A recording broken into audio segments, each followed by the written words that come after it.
Şimdi 1982 yıllarında yapılan bu Uzunova Sivrice Göleti yaklaşık 7-8 bin vatandaş burada istifade ediyordu.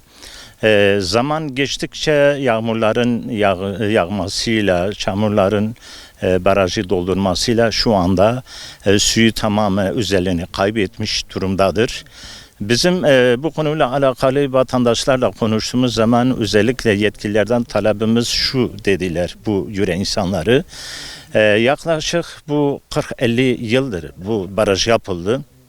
Şu ana kadar defalarca gerek Uzunova köydeki yetkilileri olsun, muhtarları olsun, kanatunları olsun bu talepte bulundukları halde ve dediklerine göre, köylülerin dediklerine göre biz de dinledik bunları. Bir ara bunun ihalesi yapılmış. Fakat bu ihale maalesef yarıda kalmış, iptal edilmiş. Bu iptalin sebebi nedir? Niye iptal edildi? Açıkçası biz de merak ettik. Yani dedik bu vatandaşlara bizi soralım. Bunu gündem yapalım. Medya taşlarım, yetkililer bu konuyla alakalı bilgileri olsun ve bu işin üzerinde dursunlar.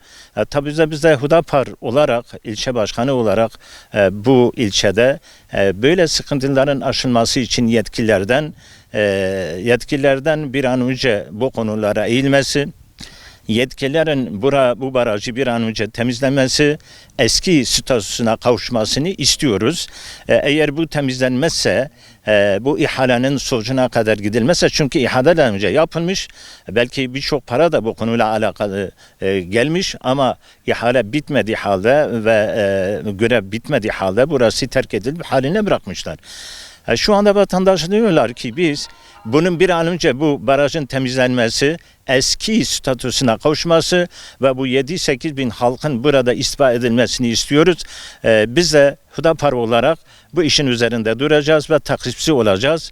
Ta ki bu barajın temizlenmesi, ondan sonra bu halkın tamamıyla bu barajdan istifade edilmesi, buradaki arazilerin tekrar eski statüsüne kavuşması için elimizden gelen mücadeleyi yapacağız. Yetkililere de bu konuda sesleniyoruz. Yani gerek Diyarbakır Valiliği olsun, Büyükşehir olsun, gerek ilçe kaymakamı olsun, bu Uzunova barajı hakkında gereken neyse yapılsın, üzerine durulsun ve bir an önce bu barajın temizlenmesini halk istiyor, biz de destekliyoruz ve bu işin takipçisi olacağız. Keremkin, hali ve göleti hündübinin, yani hakikaten bu göletin hali malumdur, görüyorsunuz. Şu anda Çağlı çöplerini kapatmış. Tamamıyla dolmak üzere. Şu anda bağımsız bir hali var. Bu barajın sahipsiz kalmış. Bağımsız kalmış. Maalesef yani aç hayvratı helal hazır hali bir şarttan şeyli. Avana avan çalıp çıkarana tekinde peşi. Avana gerekli temiz bugün. Ondan sonra gerek yani tamamıyla tücebiye ve derane avan çal yani avan çırpıya gerek temiz bugün. Ve gola hani 7,000 insan ben 6 günde idaret ki. Fakat bir kadimaya helal hazır cibelere hizmet ki tamamen lazıme göre varıp hakkış girin. Şu anda Kulp ilçemizin Hamzazı mahallesinin Deristan bölgesindeyiz. Bizim buraya gelmemizin sebebi Hamzalı yaklaşık 2000 nüfusu olan 8 tane mazrası vardır. Bu mazralar yıllardır belediyede ve DİSKİ'de su talep ediyorlar. Burada o talep üzerine şu anda arkamızda gördüğünüz bu kuyu kazıldı. Ondan sonra borular indirildi. Hatta pompalar bırakıldı. Fakat o gün bugün bir 8-9 senedir hala bu mazra ve mahalle su verilmedi.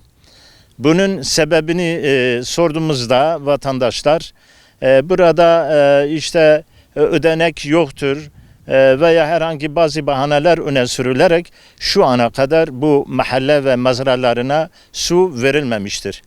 Bizim de Hüdapar olarak bu sorunların takipçisi oluyoruz, olmaya devam edeceğiz. Halkımız evet bu nehirlerin kenarında bu kadar su varken, bu kadar çay varken, kuyular varken ve hala bu 2000 nüfusu olan Hamzalı mahallemiz neden susuz ve neden su bekliyor? Burada yetkililerin bir an önce bu 2000 nüfusa su verilmesi, şebekenin altyapısının yapılması, bir an önce bu halka su verilmesini diliyoruz ve istiyoruz. Yetkilileri göreve çağırıyoruz. Şu anda su vardır. Su derecesi eğer pumpa aktif hale gelirse ve yetkililer gereken görevini yaparlarsa su boldur. Yani su burada su eksiği yoktur. Sadece pumpa bırakılacak ve gereken elektrik bağlanacak ve bu şekilde altyapısını kurarak bu vatandaşlara su yetiştirecekler. Burada hiçbir sıkıntı yok. Yani su boldur. Yeter yetkililer burada el alsın, bir an önce altyapısını düşeyip bu şekilde halka su verilmesi gerektiğini de düşünüyoruz.